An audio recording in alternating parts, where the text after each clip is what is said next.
exhibition that we are opening today and celebrating within the EMI project is what I always dreamed about how museums should be. It's a place of sharing, it's a place of accepting diversity, and at the same time it's a place where youngers are meeting the elder people and where everyone is free to collaborate within the exhibitions.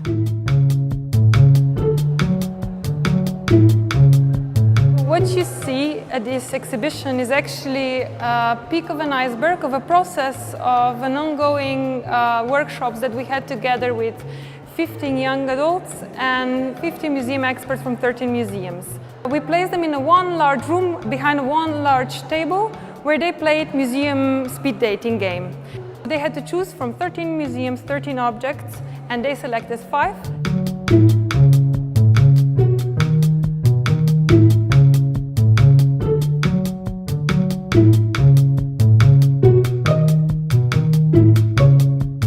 We decided to make a living room, so this is also in a house place for meeting with friends.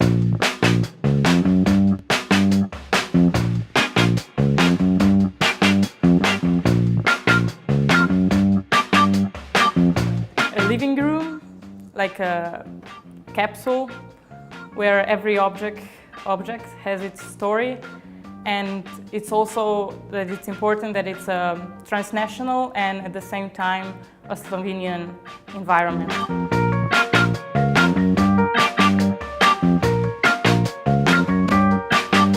I wish museum would be like this room, interactive, interesting, also to young people, not just for old ones. A place where you can touch objects, where you can actually experience the place and objects fully.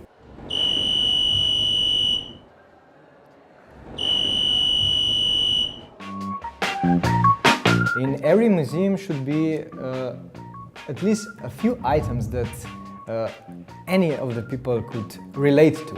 The participation is very important for the museums nowadays because museums were always seen as old houses with a lot of dust where people need to be quiet and not do anything. With the participation of students, the older, experienced people who work in museums got the feeling what young people want. I would like all people to come to one space, share all their ideas and to feel like they're at home. I think with this our exhibition today, museum will become such a place. Within this participative element which EMI is working on, people are becoming the active part of the museum work and an active collaborators of what we are sharing, doing, and we are also learning from them.